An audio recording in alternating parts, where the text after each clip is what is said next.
Hey everyone, welcome to IQTab. So let's start with the editorial discussion for 11th of February. Now सबसे पहले हम देखते हैं कि आज हमें कौन कौन सा editorial को डिस्कस करना है। देखिए first of all we have to talk about this editorial that talks about wrong signal.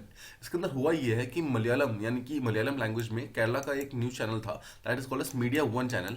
उसको रिसेंटली उसके ब्रॉडकास्टिंग राइट्स को यहाँ पर रिवोक कर दिया गया है, कैंसिल कर दिया गया है and that has been done by ministry of home affairs.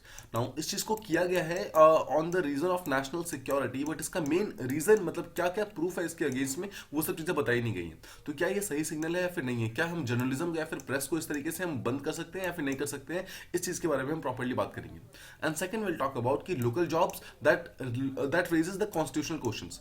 देखिए आपको ये चीज सुनकर ये समझ आ गया होगा कि हम किसकी बात कर रहे हैं। वी आर टॉकिंग अबाउट जो हरियाणा का जो एम्प्लॉयमेंट लॉ है that provides 75% of private sector jobs to the residents of Haryana itself. ठीक है, उनको प्रोवाइड करता है। तो हम उसके बारे में बात करेंगे कि क्या वो कॉन्स्टिट्यूशनली सही है या फिर नहीं है। नाउ सुप्रीम कोर्ट के अंदर ये पर्टिकुलर क्वेश्चन अभी चल रहा है। सुप्रीम कोर्ट का एक बेंच जो है वो इस चीज को रिसेंटली डिसाइड करने वाला है। तो देखिए वो डिसाइड होगा तो उसके बाद तो हम देखेंगे ही, बट उससे पहले हम यहाँ पर कॉन्स्टिट्यूशनल लॉज के बेसिस पे हम समझने की कोशिश करेंगे कि क्या ये ऐसे लोकल जॉब की कंडीशंस लगाना क्या ये सही है या फिर नहीं है।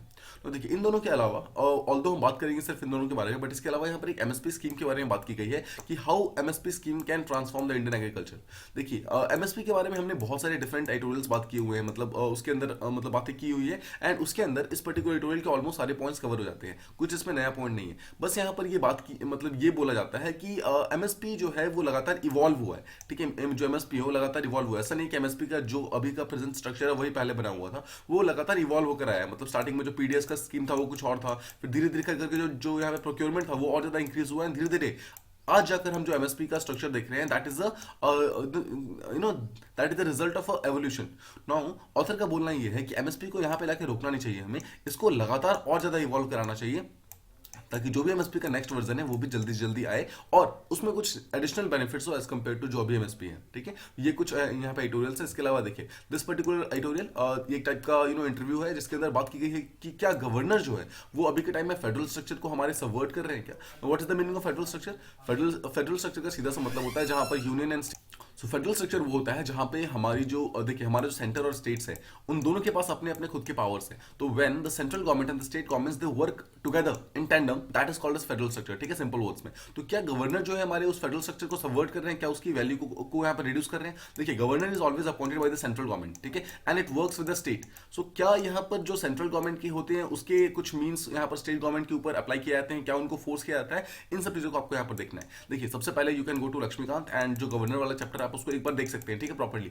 एंड उसके बाद जस्ट आफ्टर सीइंग दैट उसके बाद आप हमने बहुत सारे गवर्नर के डिफरेंट न्यूज को यहाँ पर डिस्कस किया हुआ है अपने न्यूज़पेपर डिस्कशन के अंदर, एडिटोरियल डिस्कशन के अंदर। Now just try to recollect those points and try to write them on a single piece of paper. आप ट्राई कीजिए लिखने का कि एग्जैक्टली गवर्नर के कौन कौन से इंसिडेंट्स हुए हैं, क्या आपको लगता है कि वो चीज फेडरली वो मतलब चेंज हो रहा है फिर नहीं हो रहा है। देखिए इस इंटरव्यू के अंदर कोई भी इंपॉर्टेंट स्टेटमेंट्स नहीं है। All the important statements that we have already covered वो हमने पिछले एडिटोरियल के अंदर ऑलरेडी कवर किया हुआ है। सो आपको इसमें एडिशनल पॉइंट्स मतलब नहीं चाहिए होंगे, आपके पास काफी पॉइंट्स ऑलरेडी प्रेजेंट है। ठीक है, सो इसी बेसिस पे हम आज के जो दोनों एडिटोरियल्स है उसके बारे में बात स्टार्ट करते हैं। The first thing is about wrong signal. एक मीडिया वन नाम का एक चैनल है जो कि केरला के अंदर काम करता है, उसको रिसेंटली यहाँ पर रिवोक कर दिया गया है। तो ठीक है, आई होप आप कॉन्टेक्ट समझ गए कि देखिए अभी केरला हाईकोर्ट के अंदर एक ये पेटिशन गया था जहां पर बोला गया था कि क्या जो मीडिया जो वन के ऊपर जो भी जो रिस्ट्रिक्शंस वगैरह लगाए गए हैं क्या वो सही है या फिर नहीं है। तो पॉइंट इज देखिए सबसे पहले मैं आपको एक थोड़ा सा टाइमलाइन समझाता हूँ हुआ क्या है। हुआ ये है कि मिनिस्ट्री ऑफ होम अफेयर्स ने एक जो एक चैनल है that is called as media one. ये बेसिकली केरला के अंदर एक कंपनी एक केरला के अंदर एक ब्रॉडकास्टिंग कंपनी है एंड सिंपली एक मलयालम मतलब लैंग्वेज में न्यूज प्रोवाइड करती है। ठीक है, सो इसके ऊपर यहाँ पर एक इन्होंने क्या किया था, एक इनके जितने भी राइट्स है ब्रॉडकास्टिंग राइट्स है इनको रिवोक कर दिया, कैंसिल कर दिया। हुआ क्या था 2020 के अंदर आपको याद होगा दिल्ली के अंदर कुछ दंगे वगैरह हुए थे। Now minister of home affairs का कहना यह है कि जब ये दंगे हुए थे, जब ये रॉयट्स हुए थे, तो उस टाइम इस पर्टिकुलर चैनल ने यानी कि मीडिया वन चैनल ने उन सारे रॉयट्स को सिर्फ एक ही एंगल से दिखाया था, that was religious angle, that was secular angle. ठीक है, मतलब सिर्फ रिलीजन के बेसिस से दिखा रहे थे कि कौन किस रिलीजन पे अटैक कर रहा है। मतलब they were not trying to show the real figure, they were trying to show only the religious figure. इस चीज को रीजन लेकर 2020 के अंदर भी इसको कैंसिल किया गया था एंड वंस अगेन 2021 के अंदर फिर से इसको कैंसिल कर दिया गया। ठीक है, 2021 के अंदर क्या हुआ, फिर से इसके जो ब्रॉडकास्टिंग राइट्स है उसको कैंसिल कर दिया गया। तो 2021 का जो कैंसिल हुआ ना उसके अगेंस्ट जो मीडिया वन के जो चैनल है ब्रॉडकास्टर्स हैं उन्होंने इसके अगेंस्ट में एक अपील कर दी। ठीक है, केरला के हाईकोर्ट में अपील कर दी, बट केरला के हाईकोर्ट ने भी इस चीज को अपहोल्ड किया है कि आप जो है नेशनल सिक्योरिटी के अगेंस्ट जा रहे हैं, इसलिए आपको प्रॉपर राइट्स नहीं दिए जा सकते। ठीक है, ये हमारा कॉन्टेक्स्ट है। अब देखिए, जो इंटरनेट एंड ब्रॉडकास्टिंग मिनिस्ट्री है उसने रिसेंटली इसको रिन्यू करने से मना कर दिया है। चैनल का जो परमिशन था अपने जो न्यूज़ वगैरह उसको अपलिंक करने का या फिर डाउनलिंक करने का, इन सब चीज़ों को यहाँ पे कैंसिल कर दिया गया है। और ये कैंसिल तब किया गया है जब उससे पहले मिनिस्ट्री ऑफ होम अफेयर्स ने ऑलरेडी उनका सिक्योरिटी क्लियरेंस डिक्लाइन किया है। ठीक है, आई होप आप ये जो मेन कॉन्टेक्स्ट है वो समझ गए। अब कंपनी के कुछ एम्प्लॉयज वगैरह जो हैं, जो मेन जो ओनर्स वगैरह हैं, उन्होंने इस पर्टिकुलर चीज़ को चैलेंज किया था केरला के हाई कोर्ट में, बट कोर्ट ने भी गवर्नमेंट का यहाँ पर साथ दिया है और बोला है कि जो नेशनल सिक्योरिटी का इशू है उसके बेसिस पे हम यहाँ पर आपको परमिशन नहीं दे सकते। तो सिंपली इस पर्टिकुलर मीडिया चैनल को परमिशन नहीं दिया जा रहा है। नाउ गवर्नमेंट ये क्लेम कर रही है that there are sufficient reasons. बहुत सारे ऐसे रीजंस हैं यानी कि जो कि नेशनल सिक्योरिटी को डायरेक्टली अवॉइड करते हैं, और इसलिए नेशनल सिक्योरिटी के बिना पर हम आपको मीडिया के जो राइट्स हैं वो आपको नहीं प्रोवाइड कर सकते। बट द पॉइंट इज कि इनमें से एक भी रीजन को यहाँ पे डिस्क्लोज नहीं किया गया है, यानी कि मिनिस्टर ऑफ होम अफेयर्स ने या फिर जो कोर्ट है, दोनों में से किसी ने भी एक भी रीजन यहाँ पे डिस्क्लोज नहीं किया है कि एग्जैक्टली क्यों आपका हम चैनल को मतलब बंद कर रहे हैं, वो नहीं बताया, बस बंद कर दिया गया है। ठीक है, and the reason has been given is national security, simple words में। नाउ ऑथर का बोलना यह है that this is very unfortunate कि जो हमारा हाई कोर्ट या फिर सुप्रीम कोर्ट है, अगर वो इन सब चीजों को सुनने लगे और सुनकर मतलब वो बिना किसी टाइप के प्रूफ के, मतलब कोई वो प्रूफ नहीं दे रहा है, ठीक है, किसी भी टाइप का, वो डायरेक्टली क्या कर रहा है, किसी एक पर्टिकुलर मीडिया चैनल को पूरी तरीके से बंद कर दे रहा है just because the government said so, just because the government of India या फिर the government of state said कि एक पर्टिकुलर मीडिया चैनल जो है नेशनल सिक्योरिटी के अगेंस्ट जा रहा है, इसी चीज के लिए उसको कैंसिल कर देना, दैट इज नॉट राइट। ठीक है, आप उसको एक प्रॉपर एक आप उसको अपने आप को डिफेंड करने का एक प्रॉपर चांस देना चाहिए, आपको उसको एग्जैक्ट रीजंस बताने चाहिए कि एग्जैक्टली क्यों आपके चैनल को यहाँ पर बंद किया जा रहा है, उसके बाद ही आप उसके अगेंस्ट यहाँ पर डिसीजंस ले सकते हो। ठीक है, तो just remember this particular thing कि हमारे पास एक फंडामेंटल राइट है। नाउ दिस फंडामेंटल राइट सिर्फ हमें ये शो नहीं करता है कि जो फंडामेंटल राइट्स है वो हमें अपने राइट्स के जो भी हमारा जो स्टेट वगैरह है उसके अवर्ट एक्शन से बचाएगा, बट साथ ही साथ ये भी बोला जाता है कि कोई भी फंडामेंटल राइट अगर हमें मिला हुआ है तो उसके अगेंस्ट जो रिस्ट्रिक्शंस जो सुप्रीम कोर्ट या फिर सेंट्रल गवर्नमेंट लगा सकती है, that must not only be reasonable. देखिए, पहली बात तो वो पूरी तरीके से रीजनेबल होना चाहिए, मतलब लॉजिकल होना चाहिए, और सेकंड चीज it should also withstand the test of proportionality, मतलब प्रोपोर्शनैलिटी का जो टेस्ट है उसको भी प्रॉपर्ली विथस्टैंड करना चाहिए। इसको भी हम थोड़ी देर में समझेंगे। तो देखिए, पॉलिटी का आपके साथ साथ एक लेक्चर चल रहा है, ठीक है, जो मैम ले रही है आपको, आई होप आपको उसके अंदर फंडामेंटल राइट्स का जो कंसेप्ट है वो प्रॉपर्ली समझ आ जाएगा। उसके अंदर आपको टेस्ट ऑफ प्रोपोर्शनैलिटी का जो कंसेप्ट है वो बहुत ही डिटेल में समझ आएगा। यहाँ पर मैं शॉर्ट में बताता हूँ आपको। प्रोपोर्शनैलिटी का सीधा सा मतलब ये होता है जहां पर एक पर्टिकुलर चीज को प्रपोर्शन में चेक करते हो कि इस प्रपोर्शन में क्या वो चेंज हुआ है फिर चेंज नहीं हुआ है। ठीक है, तो यहाँ पर देखिए, जैसे मैं आपको बताता हूँ, जो ब्रॉडकास्टिंग राइट्स है वो अपने आप में सिर्फ एक ब्रॉडकास्टिंग राइट्स नहीं है। ब्रॉडकास्टिंग राइट्स के अंदर बहुत सारे डिफरेंट टाइप के राइट्स भी हैं जो कि इंटरकनेक्टेड है, जैसे कि मीडिया का फ्रीडम हो गया, फिर फ्रीडम टू प्रोवाइड इन्फॉर्मेशन हो गया, then freedom to consume information हो गया। ये जितने भी राइट्स है वो सबके सब यहाँ पर डायरेक्टली या इनडायरेक्टली अफेक्ट होना स्टार्ट हो जाएंगे। सोचिए, यहाँ पर आपने सिर्फ ब्रॉडकास्टिंग बंद किया है, बट इसके अलावा आप 3 और राइट्स को यहाँ पर डायरेक्टली बंद कर रहे हैं। सो this is the main problem. This is set की जो राइट टू प्रोपोर्शनैलिटी है, क्या उसके अगेंस्ट यहाँ पर आ रहा है फिर नहीं आ रहा है। No, just try to understand कि ब्रॉडकास्टिंग बंद कर देना, इंफॉर्मेशन देने से मना कर देना, इंफॉर्मेशन लेने से मना कर देना, this all are against freedom of speech and expression, जो कि हमारे आर्टिकल 19 के अंदर डायरेक्टली बताया जाता है। सो अगर आर्टिकल 19 के अंदर जो फ्रीडम ऑफ स्पीच है, अगर वो हमारा फंडामेंटल राइट है, तो कैसे आप उस चीज को डायरेक्टली वायलेट कर सकते हो।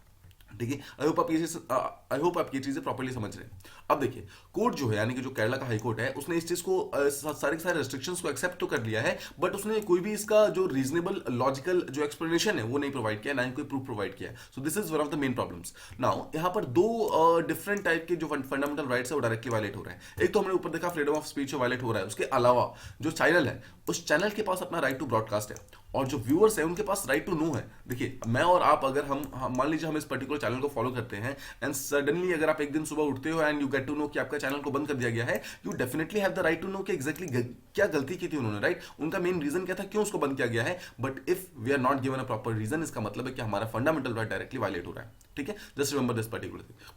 अब अगर आपको पिछले कुछ सालों से आप जो डिफरेंट टाइप के कोर्ट के केसेस चल रहे हैं, अगर आप उसको प्रॉपर्ली समझेंगे तो उसके अंदर supreme court and high court दोनों ने ही एक जो सिंगल स्टांस लिया है वो ये लिया है कि national security can not be use as a pretext. मतलब नेशनल सिक्योरिटी आप एक रीजन की तरह यूज नहीं कर सकते किसी भी जुडिशियल एग्जामिनेशन को अवॉइड करने के लिए। देखिए, आप मान लीजिए कोई सेंट्रल गवर्नमेंट है या फिर जो कोई स्टेट गवर्नमेंट है, वो सिंपली ये नहीं कर सकती कि एक पर्टिकुलर नेशनल सिक्योरिटी का इशू है इसलिए हम नहीं चाहते कि कोई पर्टिकुलर कोर्ट इसको प्रॉपर्ली सुने। देखिए, ऐसा बिल्कुल भी पॉसिबल नहीं। अगर नेशनल सिक्योरिटी का इशू है या फिर नहीं है, उसको पहले एक बार कोर्ट चेक करेगा, और कोर्ट अगर समझेगा कि वो नेशनल सिक्योरिटी का इशू है उसके बाद ही वो छोड़ेगा, उससे पहले नहीं छोड़ेगा। ठीक है, सिमिलरली जो अभी रिसेंट एक केस आया था that was related to Pegasus, आपको याद होगा पेगासस एक टाइप का स्पाईवेयर था जो कि मतलब इजराइल की एक कंपनी है, उसने इस पर्टिकुलर सॉफ्टवेयर को बनाया है। पॉइंट इज कि जब पेगासस का यहाँ पर सॉफ्टवेयर आता है, जब पेगासस का इशू आता है, तो गवर्नमेंट ने ये बोला था कि this is for the claim of national security, उसने नेशनल सिक्योरिटी का क्लेम किया था। बट सेंट्रल या जो सुप्रीम कोर्ट ऑफ इंडिया था, उन्होंने ये बोला था कि हर एक चीज के ऊपर आप नेशनल सिक्योरिटी बोल के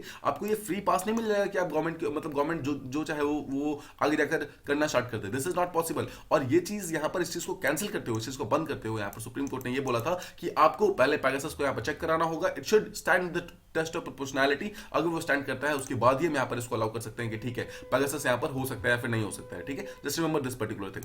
अब यहाँ पर कोर्ट ये भी साथ में बोलता है कि अगर किसी भी टाइप का नेशनल सिक्योरिटी का इशू आता है, तो नेशनल सिक्योरिटी का जो क्लेम्स वगैरह होते हैं ये बहुत ही भोगी क्लेम्स है। देखिए, आप किसी भी चीज को नेशनल सिक्योरिटी का यहाँ पर एक टाइप का शो कर सकते हैं कि ये पर्टिकुलर चीज नेशनल सिक्योरिटी से डायरेक्टली रिलेटेड है, और उसके थ्रू आप किसी भी पर्सन का फंडामेंटल राइट यहाँ पर क्रिटेल कर सकते हैं। सो this is not how it works. हमने अगर फंडामेंटल राइट्स प्रोवाइड किए हैं सारे के सारे सिटीजन को, तो कहीं ना कहीं उसे सेफगार्ड करना भी हमारे जो जुडिशरी है, हमारी जो लेजिस्लेचर है, उसका एक टाइप का कर्तव्य बनता है, राइट, उसका एक राइट है। तो अगर ये फंडामेंटल राइट्स हमारा अगर डायरेक्टली प्रोटेक्ट नहीं होता है, तो कहीं ना कहीं हमारे जो basic structure of the constitution है उसके हम अगेंस्ट जा रहे हैं। ठीक है, इसके अलावा एक चीज और यहाँ पर ऑथर के द्वारा बोली जाती है that this is totally unacceptable कि कोर्ट को एविडेंसेस प्रोवाइड किए गए। ठीक है, कोर्ट ने एविडेंसेस को प्रॉपर्ली रीड किया, प्रॉपर्ली समझा, और उसके बाद डायरेक्टली मीडिया वन को यहाँ पर कैंसिल कर दिया, उसके ब्रॉडकास्टिंग राइट्स को कैंसिल कर दिए without even trying to tell them. Media one को एग्जैक्टली पता भी नहीं है कि उनका जो राइट्स है वो क्यों कैंसिल किया गया है। जो उनके व्यूअर्स हैं उनको भी ये पता नहीं है कि एग्जैक्टली उनके राइट्स को क्यों कैंसिल किया गया है। बट द पॉइंट इज कि ये चीज देखिए, सील्ड कवर जस्टिस वाला कंसेप्ट जो है ना, वो इंडिया के अंदर काम नहीं करता है। What is the meaning of the sealed cover justice? देखिए, सीधा सा मतलब है कि जो पुलिस है वो डायरेक्टली एविडेंस प्रोवाइड करती है कोर्ट को इन अ सील्ड कवर। ठीक है, एक मतलब ये बंद लिफाफे में देती है, और वो कोर्ट जो है उस बंद लिफाफे को देख करके उसको पढ़ता है, उसको वापस उसी पर्टिकुलर लिफाफे में डाल देता है विदाउट टेलिंग एनीवन कि एग्जैक्टली प्रूफ क्या था। Now how do we know कि एग्जैक्टली जो उसके अंदर प्रूफ था वो सही था या फिर नहीं था? कोर्ट ने चलो ठीक है बोल दिया, we can rely on the मतलब whatever the court is saying, हम उसके ऊपर रिलाई तो कर सकते हैं, that is okay. But the point is कि we should at least get the proof also ना, हमारे पास यहाँ पे प्रूफ भी होना चाहिए, तभी तो हम इस चीज को यहाँ पर पूरी तरीके से एक्सेप्ट कर पाएंगे। नाउ साथ में देखिए, कोर्ट यहाँ पर जो डिफरेंट टाइप के कोर्ट्स हैं वो ये चीज भी मानते हैं कि जुडिशियल रिव्यू का जो स्कोप है ना वो बहुत ही कम है, स्पेशली अगर नेशनल सिक्योरिटी की बात आती है तो। ठीक है, just remember this particular thing कि किसी भी टाइप की अगर नेशनल सिक्योरिटी का इशू आता है तो वहां पर कोर्ट के पास बहुत ही कम पावर्स होती है। बट स्टिल अगर किसी पर्सन का fundamental right directly and directly violate हो रहा है इसके कारण, तो वहां पर कोर्ट डायरेक्टली इसके बीच में आ सकता है। ठीक है, सेकंड चीज, अगर गवर्नमेंट क्लेम करती है कि एक पर्टिकुलर चीज नेशनल सिक्योरिटी के लिए किया गया है, तो कोर्ट के पास ये पावर है कि उस चीज को प्रॉपर्ली चेक कर सकता है, सब्सटेंशिएट कर सकता है कि क्या सच में इसको नेशनल सिक्योरिटी के लिए किया गया है फिर नहीं किया गया है। ठीक है, इन सब चीजों को उसको चेक करना ये कोर्ट का काम है, ये जुडिशरी का काम है। देखिए, हमारे यहाँ पे लेजिस्लेचर, एग्जेक्टिव एंड जुडिशरी है, तो तीन ऑर्गन्स यहाँ पर सिर्फ ऐसे नहीं है, लेजिस्लेचर, एग्जेक्टिव और जुडिशरी यहाँ पर एक चेक्स एंड बैलेंसेस का काम करती है ना। ये तीनों जो है एक दूसरे को यहाँ पर लगातार चेक करते रहते हैं। दैट इज वाई हमारी जो डेमोक्रेसी है that is a strong democracy, because हमारे यहाँ पर जो तीनों ऑर्गन्स है वो तीनों हमेशा एक दूसरे को चेक्स एंड करते रहते हैं, चेक्स एंड बैलेंसेस करते रहते हैं। इसलिए जुडिशरी का एक काम होता है कि लेजिस्लेचर अगर कोई भी यहाँ पे लॉ बना रही है, एग्जेक्टिव यहाँ पर किसी भी टाइप के लॉ को इंप्लीमेंट करने की कोशिश कर रही है, उसको प्रॉपर्ली चेक करे और मालूम करे कि क्या क्या सही है एंड क्या गलत है। ठीक है, एंड फाइनली ऑथर यहाँ पर ये बोलते हैं कि अगर कोर्ट गवर्नमेंट्स अगर इन सब प्रैक्टिसेस को फॉलो करेगी, जहां पर वो इन टाइप का बिना प्रूफ के किसी एक पर्टिकुलर जर्नलिस्ट हाउस को बंद कर देगी, मीडिया हाउस को बंद कर देगी, कोई प्रॉपर प्रूफ नहीं देगी, और इन सब चीजों को अगर यहाँ पे इनकरेज किया जाता है, तो कहीं ना कहीं जो फ्रीडम ऑफ मीडिया है, फ्रीडम ऑफ एक्सप्रेशन है, that will come at a great peril. मतलब उनकी प्रॉब्लम जो है धीरे धीरे और ज्यादा इंक्रीज हो जाएगी। ये था हमारा फर्स्ट आर्टिकल। आई होप आपको ये चीज प्रॉपर्ली समझ आ गई होगी। Now let's move on to the next one. यहाँ हमें बात करनी है कि जो डिफरेंट टाइप के लोकल जॉब लॉज हैं, क्या वो हमारे यहाँ के कॉन्स्टिट्यूशनल क्वेश्चंस को यहाँ पर एड्रेस करते हैं या फिर नहीं करते हैं। नाउ कॉन्टेक्स्ट आप आई होप समझ गए होंगे कि हरियाणा का जो एम्प्लॉयमेंट लॉ है उसके बारे में बात करने वाले हैं, बट इसके अलावा हरियाणा के अलावा भी बहुत सारे डिफरेंट स्टेट्स हैं, और अराउंड हम 3 डिफरेंट स्टेट्स के बारे में बात करने वाले हैं अलॉन्ग विद हरियाणा, राजस्थान और आंध्रा। इन तीनों के बारे में बात करेंगे, बिकॉज तीनों ने ही कहीं ना कहीं इस टाइप के लोकल लोग जो है उनको एम्प्लॉयमेंट प्रोवाइड करने के लिए एक डिफरेंट टाइप के जो लॉज है उसको बनाया है। तो क्या वो सब चीजें कॉन्स्टिट्यूशनल क्वेश्चंस को रेज करता है या फिर कॉन्स्टिट्यूशनल क्वेश्चन को एड्रेस करता है, इस चीज को हमें प्रॉपर्ली समझना है। नाउ इस आर्टिकल को स्टार्ट करने से पहले मैं आपको थोड़ा सा टाइमलाइन समझाता हूं एग्जैक्टली हुआ क्या है। देखिए, हुआ ये है कि जनवरी 2021 के अंदर, यानी कि लास्ट ईयर क्या हुआ था, एक लॉ हरियाणा ने पास किया था। That law was called as simple Haryana state employment of local candidates act. इसका मतलब क्या था, इस लॉ के अंदर ये बोला गया था कि हरियाणा स्टेट के अंदर, ठीक है, जितने भी प्राइवेट सेक्टर जॉब्स होंगे, प्लीज आप ध्यान रखिएगा जितने भी कीवर्ड्स मैं बोल रहा हूं, हरियाणा स्टेट के अंदर जितने भी प्राइवेट जॉब्स होंगे, उस प्राइवेट जॉब्स के अंदर वो सारे जॉब्स जो कि 30,000 से कम पे करते हैं, 30,000 से कम पे करते हैं, ठीक है, मतलब ऐसे जॉब्स जो कि 30,000 से कम वाले हैं, उन सारे के सारे जॉब्स के जितने भी एम्प्लॉयज वगैरह हैं, उनको आपको एक पोर्टल के ऊपर रजिस्टर करना होगा। फर्स्ट चीज हो गया, पोर्टल के ऊपर रजिस्टर कर दिया आपने। रजिस्टर करने के बाद इन जितने भी ऐसे जॉब्स हैं जो कि 75 मतलब जो कि 30,000 से कम प्रोवाइड करते हैं, उनको आपको 75%, मतलब उतने जॉब्स में से 75% जॉब्स आपको हरियाणा के लोकल कैंडिडेट्स के लिए रिजर्व करना होगा, ठीक है। So this is the main law. So 2021 के अंदर ये लॉ आया था कि हरियाणा का एक लॉ है जिसके अंदर बोला है जितने भी प्राइवेट इंस्टीट्यूशंस है, ठीक है, mind you only private, public नहीं, गवर्नमेंट नहीं, सिर्फ प्राइवेट इंस्टीट्यूशंस के अंदर ऐसा कोई भी जॉब जो कि 30,000 से कम पे करता है, उन सारे के सारे जॉब्स को एक पोर्टल के ऊपर रजिस्टर करना होगा और उसमें से 75% जॉब्स को आपको हरियाणा के लोकल कैंडिडेट्स के लिए यहाँ पे आपको डायरेक्टली रिजर्व करना होगा। ये सिंपल वर्ड्स में लॉ था, ठीक है। अब 2022 के अंदर, यानी कि रिसेंटली 2022 के जनवरी के अंदर इस चीज को यहां पर इंप्लीमेंट कर दिया गया, मतलब स्टार्ट कर दिया गया। बट ऑब्वियस सी बात है, इसके अगेंस्ट यहां पर बहुत सारे लोगों ने अपील कर दिया। अपील करने के बाद क्या हुआ, सुप्रीम कोर्ट ऑफ इंडिया ने इसके ऊपर स्टे लगा दिया, ठीक है। ये था हमारा पूरा टाइमलाइन। अब हम समझते हैं कि एग्जैक्टली हुआ क्या है। अब सुप्रीम कोर्ट ऑफ इंडिया ने जब स्टे लगाया तो सुप्रीम कोर्ट ऑफ इंडिया का ये जिम्मेदारी बनती है कि वो इस चीज को प्रॉपर्ली मतलब इसकी एक प्रॉपर सुनवाई करे, इसको प्रॉपर्ली चेक करे और उसके बाद अगर वो चीज सही है तो जितने भी स्टे लगाया हुआ है उसको रिमूव कर दे, और अगर वो स्टे सही नहीं है तो इस पर्टिकुलर चीज को यहां पर कैंसिल कर दिया जाए। आई होप आप समझ गए कि हरियाणा स्टेट लॉ का एग्जैक्टली मेन क्या है कि 75% जो जॉब्स है जो कि प्राइवेट सेक्टर के अंदर प्रेजेंट है उसको लोकल रेसिडेंट्स के लिए यहाँ पर रिजर्व कर देना है, और जॉब्स कौन से होंगे जो कि 30,000 से कम पे करते हैं, ठीक है। और जितने भी एम्प्लॉयर्स होंगे, जितने भी एम्प्लॉयज होंगे, इन सबको यहाँ पर एक डेजिग्नेटेड पोर्टल के ऊपर रजिस्टर करना होगा। ये मेन चीज थी। अब देखिए, द गवर्नमेंट ने यहाँ पर जो हरियाणा गवर्नमेंट थी उन्होंने एक चीज यहाँ पर और बोला। गवर्नमेंट ने ये बोला कि हम कुछ इंडस्ट्रीज जो कि बहुत ज्यादा इंपॉर्टेंट इंडस्ट्रीज होगी उसको हम इस पर्टिकुलर लॉ से एग्जाम कर देंगे, मतलब उनको 75% लोगों को यहाँ पे हरियाणा से उठाने की जरूरत नहीं है, वो सिंपली जैसा अभी कर रहे हैं वैसा कर सकते हैं, मतलब कहीं से भी लोगों को उठा सकते हैं। उसके अंदर जितने भी न्यू स्टार्टअप्स यहाँ पे लॉन्च होंगे, या फिर जितने भी new information technology enable services वाली कंपनीज लॉन्च होंगी, या फिर किसी भी टाइप का short term employment, farm laboring, domestic works, promotions, transfers, और इन सब चीजों को अगर आप देखेंगे तो इन सब चीजों के अंदर ये पर्टिकुलर लॉ काम नहीं करेगा। बट एक टाइप का एग्जाम्पशन है। एग्जाम्पशन देखिए, एग्जाम्पशन को आप थोड़ा सा साइड में रखिए। फिलहाल हम यहाँ पर जो मेन लॉ है उसको हम प्रॉपर्ली चेक करने की कोशिश कर रहे हैं। तो आई होप आप समझ गए। तो जैसा मैं आपको बताया था फरवरी 2021 के अंदर इस चीज को लाया गया था, जनवरी 2022 के अंदर यानी कि लास्ट मंथ इसको रिसेंटली इन इफेक्ट लाया गया, मतलब इसको स्टार्ट कर दिया गया। और इसके बाद ही क्या हुआ, पंजाब एंड हरियाणा का जो कॉमन हाईकोर्ट है उसके अंदर इस चीज को मतलब लेके जाया गया, इसके अगेंस्ट अपील कर दी गई। जो अपील की गई तो उसके अगेंस्ट काफी बातचीत हुई और सुप्रीम कोर्ट के पास जब ये पहुंचा तो सुप्रीम कोर्ट ने क्या किया, इस चीज के ऊपर स्टे लगा दिया, ठीक है, मतलब स्टे लगा दिया। बेसिकली पॉइंट ये है। आई होप आप इसी को समझ के। अब जब स्टे लगा दिया तो हरियाणा गवर्नमेंट ने फिर से यहाँ पर सुप्रीम कोर्ट के सामने अपील की है कि आप इस स्टे को प्लीज हटा दीजिए ताकि हम इस पर्टिकुलर लॉ को आगे बढ़ा सके। अब समझते हैं कि इशू का कोर क्या है। देखिए, first of all you must remember कि जो हरियाणा है that is not the only state जिसने ऐसा कोई लॉ बनाया है। इसके पहले Andhra Pradesh, Jharkhand and along with that Rajasthan ने भी एक ऐसा लॉ ऑलरेडी बनाया हुआ है। समझते हैं प्रॉपर्ली। आंध्र प्रदेश, झारखंड ने भी सिमिलर बिल्स ऑलरेडी पास किए हुए हैं। आंध्र प्रदेश और झारखंड के जो रिस्पेक्टिव हाई कोर्ट्स हैं उसके अंदर ये बिल है ऑलरेडी चल भी रहा है, ठीक है। अब ये जो डिफरेंट टाइप के एक्ट्स हैं ना जो अभी चल रहे हैं लगातार, जो एम्प्लॉयमेंट को रिजर्व कर रहे हैं लोकल कैंडिडेट्स के लिए, वो कहीं ना कहीं कुछ कॉन्स्टिट्यूशनल क्वेश्चंस को यहाँ पर आस्क करते हैं। हम समझते हैं कि एग्जैक्टली क्या है, बट उससे पहले देखिए, यू मस्ट रिमेंबर कि अभी सुप्रीम कोर्ट के पास जो अपील गया है तो सुप्रीम कोर्ट जो है उसके पास यहाँ पर दो सिंपल रास्ते हैं। पहली बात तो सुप्रीम कोर्ट यहाँ पर वेट कर सकती है कि जो रिस्पेक्टिव हाई कोर्ट्स है, जैसे कि हरियाणा का हाई कोर्ट, आंध्र प्रदेश का हाई कोर्ट, झारखंड का हाई कोर्ट, फिर राजस्थान का हाई कोर्ट, वो सब क्या डिसीजंस लेते हैं उसका वेट कर सकती है, या फिर सुप्रीम कोर्ट डायरेक्टली अपना डिसीजन यहाँ पर खुद दे सकती है। उसके हिसाब से फिर जितने भी हाई कोर्ट्स होंगे उसको यहाँ पर अपने डिसीजंस को मॉडिफाई करना होगा। तो यहाँ पर जो ऑथर है वहां पर ये एक बहुत ही डिटेल में इस चीज को यहाँ पर समझना चाहते हैं, इसलिए उन्होंने यहाँ पर 3 डिफरेंट टाइप के कॉन्स्टिट्यूशनल क्वेश्चंस के थ्रू इस पर्टिकुलर चीज को यहाँ पर स्क्रूटनाइज किया। सबसे पहला जो क्वेश्चन है वो ये है ना, जो आर्टिकल हमारा 19 है उसके अंदर क्लॉज 1 का सब क्लॉज जी, यानी कि बेसिकली समझिए आर्टिकल 19 जो है हमें फ्रीडम टू ट्रेड प्रोवाइड करता है। आपको मालूम होगा फ्रीडम टू ट्रेड, नो ये हमें एक टाइप का ऐसा फंडामेंटल राइट प्रोवाइड करता है that gives us freedom to carry out any occupation, trade या business anywhere in entire India. Simple words में, ठीक है, हम पूरे इंडिया में कहीं पर भी जाकर कोई भी ऑक्यूपेशन कर सकते हैं, कोई भी ट्रेड कर सकते हैं, कोई भी बिजनेस कर सकते हैं। बट इसके अलावा साथ में ये भी लिखा हुआ है कि देयर में भी रीजनेबल रिस्ट्रिक्शंस, कुछ रिस्ट्रिक्शंस यहाँ पर सेंट्रल गवर्नमेंट या फिर स्टेट गवर्नमेंट जो है, जो पार्लियामेंट है बेसिकली, वो लगा सकती है। और ये रिस्ट्रिक्शंस हमेशा जनरल पब्लिक के वेलफेयर के अंदर लिए होने चाहिए, लोगों के फायदे के लिए होना चाहिए।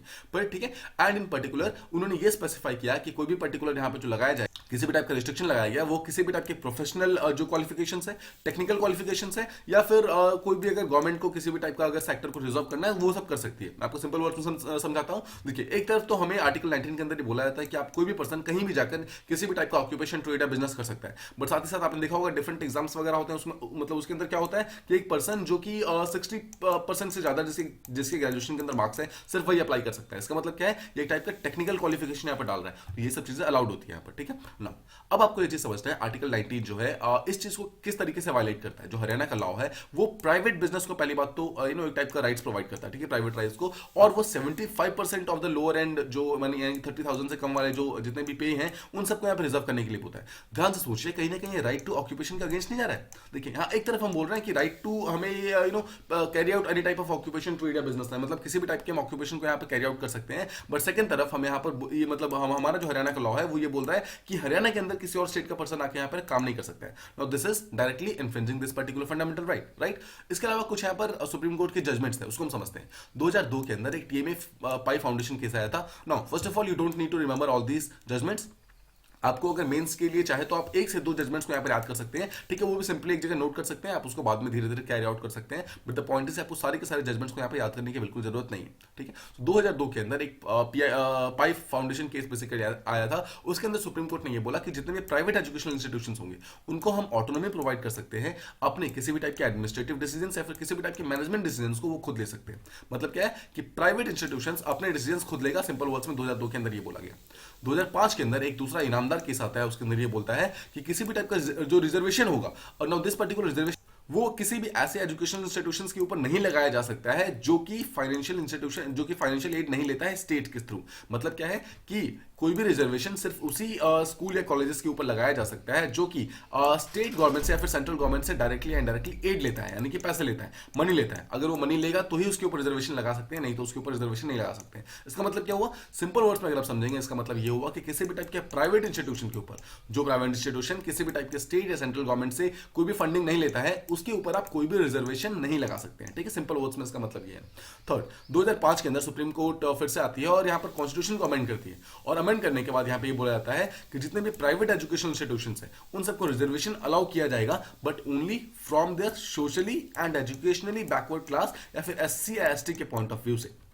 समझिए, मतलब 2005 के अंदर जब आरटीई यानी कि राइट टू एजुकेशन लाया गया, उसके थ्रू एक और अमेंडमेंट लाया गया। उसके अंदर ये बोला गया कि हम रिजर्वेशन प्रोवाइड तो कर देंगे, बट ये रिजर्वेशन सिर्फ सोशली या एजुकेशनली बैकवर्ड क्लास के ऊपर होना चाहिए, किसी और टाइप के यहाँ पे इस चीज के ऊपर नहीं होना। अब अगर आप ध्यान से यहाँ पर देखेंगे तो ये तीनों ही केसेस जो हैं वो किस चीज के बारे में बात कर रहे हैं, वो यहाँ पर बात कर रहे हैं एडमिशंस के बारे में बात कर रहे हैं, इनडायरेक्टली प्राइवेट एजुकेशनल इंस्टीट्यूशंस। देखिए, यहाँ पर पहला जो है प्राइवेट एजुकेशनल इंस्टीट्यूशन के बारे में बात करता है, again reservation in educational institution के बारे में बात करता है, again reservation in educational institution के बारे में बात करता है। यहाँ पर इनमें से कोई भी यहाँ पर जॉब्स के बारे में बात नहीं कर रहे हैं, ध्यान से समझिए, ठीक है। बट हरियाणा ने जो यहाँ पे लॉ बनाया है वो जॉब्स के लिए बनाया है, इसी चीज के लिए कहीं ना कहीं आर्टिकल 19 को डायरेक्टली इनडायरेक्टली वायलेट कर रहा है। अब एक चीज तो हम समझ गए आर्टिकल 19। सेकंड हम समझते हैं जो हमारा आर्टिकल 16 है। देखिए, आर्टिकल 16 हमारे ये बोलता है that there is a equality of opportunity for all citizens in public employment. इसका मतलब है हर एक पर्सन को यहाँ पर इक्वालिटी ऑफ अपॉर्चुनिटी प्रोवाइड की जाएगी, मतलब हर एक पर्सन को इक्वल अपॉर्चुनिटी होगी, वो जो चाहे जैसा चाहे काम कर सकता है। नाउ इस पर्टिकुलर प्रोविजन के अंदर ये बोला गया है कि किसी भी पर्टिकुलर पर्सन को अगर उसके डोमिसाइल के या फिर रेसिडेंस के बेसिस पर रिजर्वेशन प्रोवाइड किया जाता है, दैट इज अनकॉन्स्टिट्यूशनल, ठीक है। इसको हम थोड़ा सा डिटेल में समझते हैं एग्जैक्टली क्या है।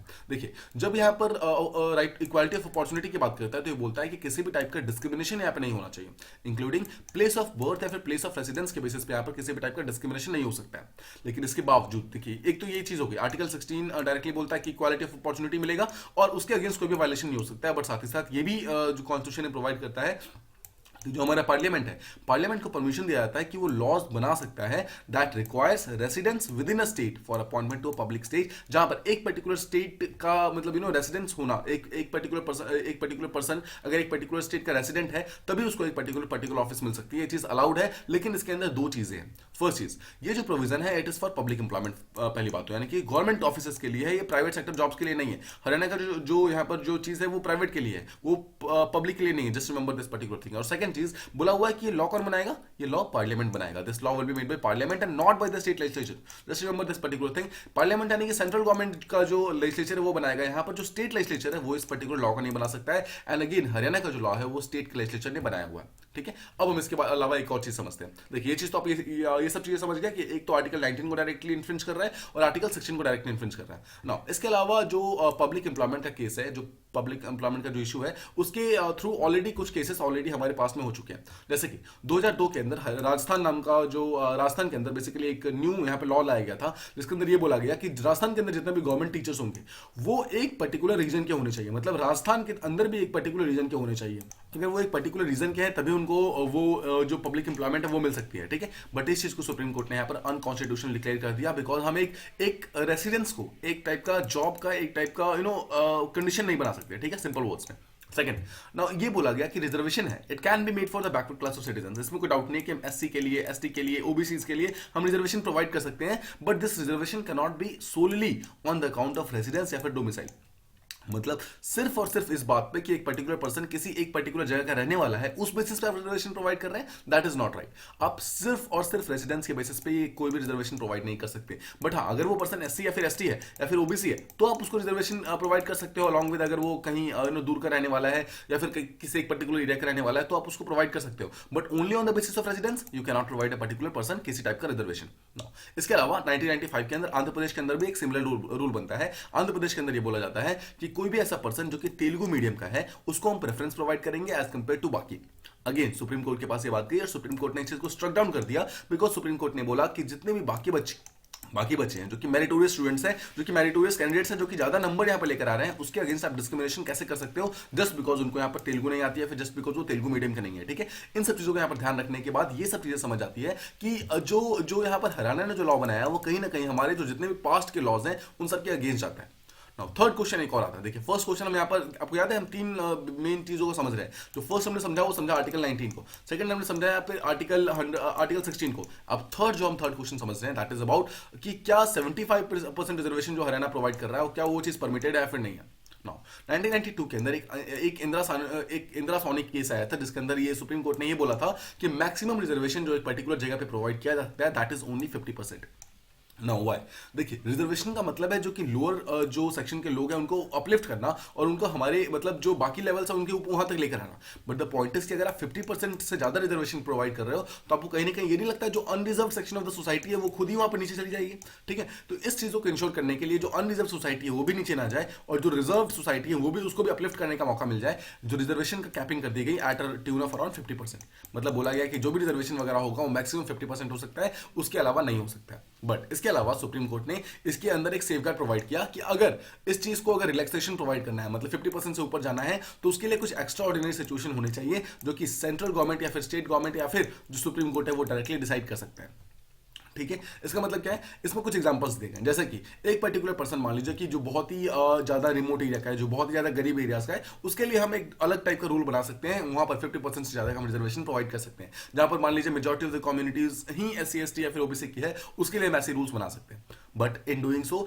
Extreme caution is to be exercise. मतलब ये करते टाइम भी हमें बहुत ज्यादा ध्यान रखना है कि एक स्पेशल केस होना चाहिए। ऐसा नहीं कि हमें हर एक पर्सन के आसपास जाकर हम उसको एक्स्ट्रा ऑर्डिनरी सिचुएशन बोल के हम उसके सामने में 50% का ज्यादा रिजर्वेशन प्रोवाइड कर दे और जो बाकी जो अनरिजर्व सेक्शन है उनको यहाँ पे प्रॉपर यहाँ पे राइट्स ना मिले, ठीक है। और आपको एक चीज और ध्यान रखनी है कि इंदिरा सोनी केस के अंदर ये चीज बोला गया था कि ये सब चीजें करने का जो ओवरऑल ओनर्स होगा, यानी कि जो दारोमदार होगा, that will be on the state government, ठीक है। जो भी गवर्नमेंट है वहां पर उसके ऊपर ये चीज दारोमदार होगा कि वो उसे ये चीज प्रोवाइड करना है, उसे ये चीज इंश्योर करना है कि एक पर्टिकुलर जगह पर रिजर्वेशन जो है वो that should not cross the 50% का जो लिमिट है वहां पे, ठीक है। अब आपने देखा कि तेलंगाना के अंदर भी एक ऐसा केस आया हुआ था, राजस्थान के अंदर भी आया हुआ था, महाराष्ट्र के अंदर भी आया हुआ था। इन सब के सब एक्ट्स ने डायरेक्टली या इनडायरेक्टली 50% के लिमिट को यहाँ पे क्रॉस किया था।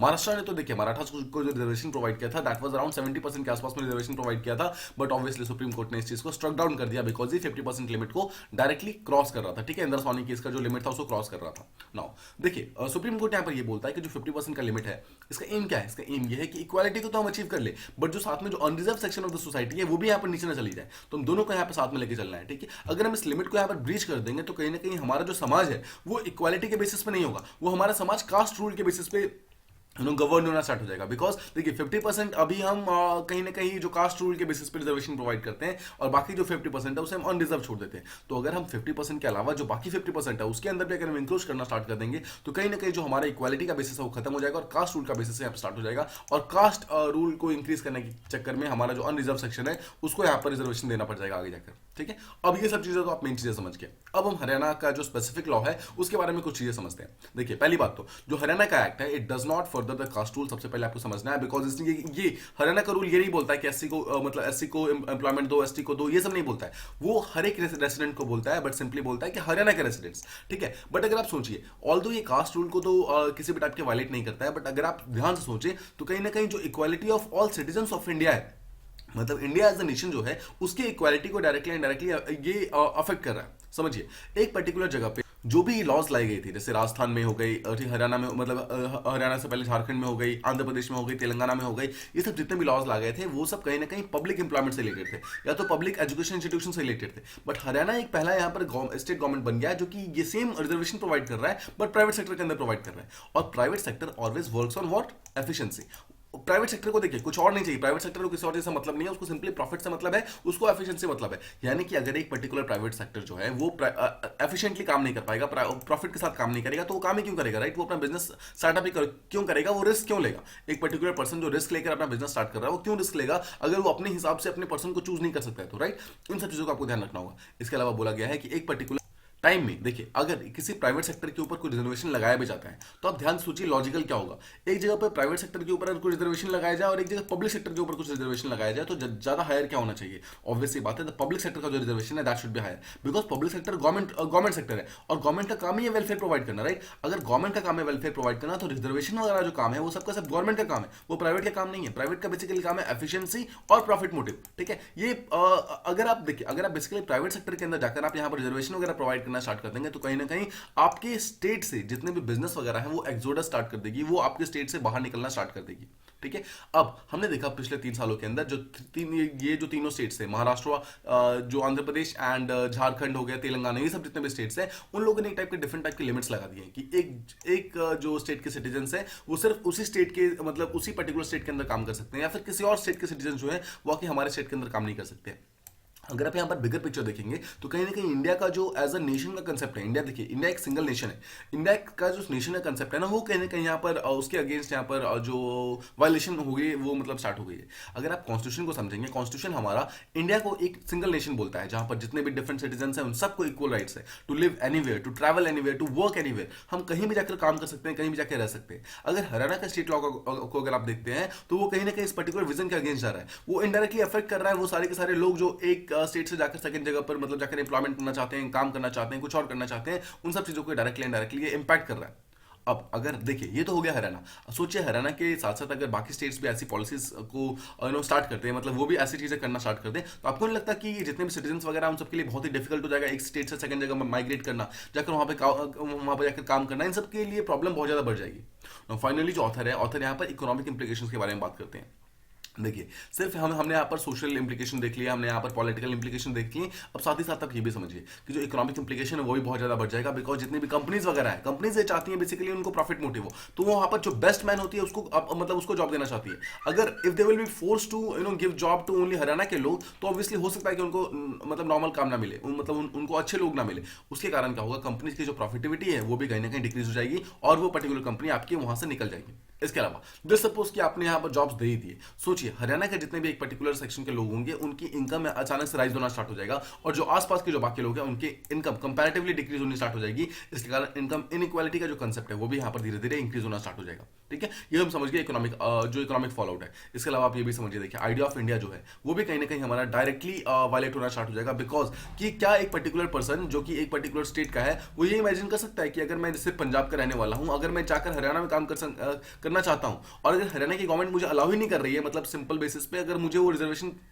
मतलब देखिए किसी को भी मना नहीं किया गया कि वो जाके हरियाणा के अंदर काम करे, बट अगर आप इनडायरेक्टली देखेंगे तो हरियाणा के अंदर 75% जॉब्स तो ऑलरेडी यहाँ पर गए हुए हैं, मतलब ऑलरेडी रिजर्व है। तो जो 25% जो जॉब्स बच गए सिर्फ उस पर्टिकुलर जॉब्स के लिए हम यहाँ पर जो बाकी स्टेट्स के लोग हैं वो लोग कंपीट करेंगे। इसका मतलब क्या है, फ्रीली वो काम नहीं कर सकते, फ्रीली वो वर्क फाइंड नहीं कर सकते, फ्रीली एक जगह जाकर वो सेटल डाउन नहीं हो सकते। मतलब एक सिंगल नेशन के अंदर होने के बावजूद हमें यहाँ पर अलग अलग की फीलिंग आनी स्टार्ट हो जाएगी, बिकॉज हर एक स्टेट मतलब अगर अपने आप को बेसिकली एक प्रायोरिटी देना स्टार्ट कर देगा। नाउ देखिए, बिफोर दिस पर्टिकुलर थिंग मैं आपको एक चीज समझाना चाहूंगा। डॉक्टर अंबेडकर जो थे उन्होंने एक कंसेप्ट बोला था, यहाँ पर उन्होंने एक स्टेटमेंट बोला था। डॉक्टर अंबेडकर ने बोला था कि आई वॉन्ट ए इंडिया, एक ऐसा इंडिया चाहता हूं मैं जिस इंडिया के अंदर every single Indian should be, मतलब एवरी सिंगल पर्सन जो है he should be Indian first and Indian last. मतलब अगर आप फर्स्ट मतलब सबसे पहले उससे पूछो कि वो आप क्या हो, आपका धर्म क्या है, तो आंसर शुड बी इंडियन। आपका कम्युनिटी क्या है, तो आंसर शुड बी इंडियन। आपकी नेशनलिटी क्या है, तो answer should be Indian. The point is कि there is no place for Hindu Muslim, there is no place for Rajasthan Gujarat, there is no place for this particular thing. आप ये अगर अपने दिमाग के अंदर लेके बैठ जाएंगे कि आप राजस्थान के हैं, गुजरात के हैं, महाराष्ट्र के हैं, द पॉइंट इज कि you are Indian, simple words में। ठीक है, अगर आपको इंडिया का है, आपको एक इंडिया का सिंगल एक कंसेप्ट आपके दिमाग के अंदर होना चाहिए। हमारी जो मेन जो एफिलिएशन है that should be with our country, हमारी इंडिया के साथ होनी चाहिए, not with the respective state governments or something. Even if we want to keep our affiliation with our states, we should always keep a affiliation with the state after our nation.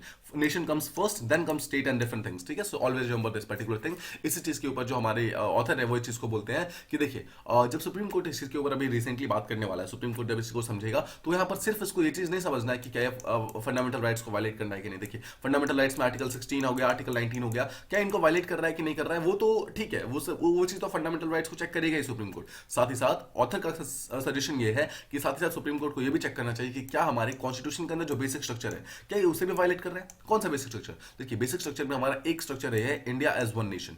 India हमारा एक single nation है, ठीक है। जितने भी लोग हैं वहां पर एक सिंगल सिटीजन है, मतलब वहां पर सिंगल सिटीजनशिप है हमारे इंडिया के अंदर। हमारे यहाँ पे डुअल सिटीजनशिप नहीं है, मल्टीपल सिटीजनशिप नहीं है, हम एक सिंगल आइडेंटिटी प्रोवाइड करते हैं। तो क्या India as a single nation हमारा बेसिक स्ट्रक्चर नहीं है? और अगर है तो उस चीज को प्रॉपर्ली चेक करने की जरूरत है, because India is a union of state. Just remember this particular line, it is a union of state, it is not a कॉन्ग्लोमरेशन of independent state. ऐसा नहीं है कि यहाँ पर डिफरेंट स्टेट्स हैं, वो लोग उन्होंने कोई साथ में मिलकर कोई यहाँ पर डिफरेंट टाइप के लॉज बनाया है, कोई यहाँ पर ऐसा कुछ नहीं किया।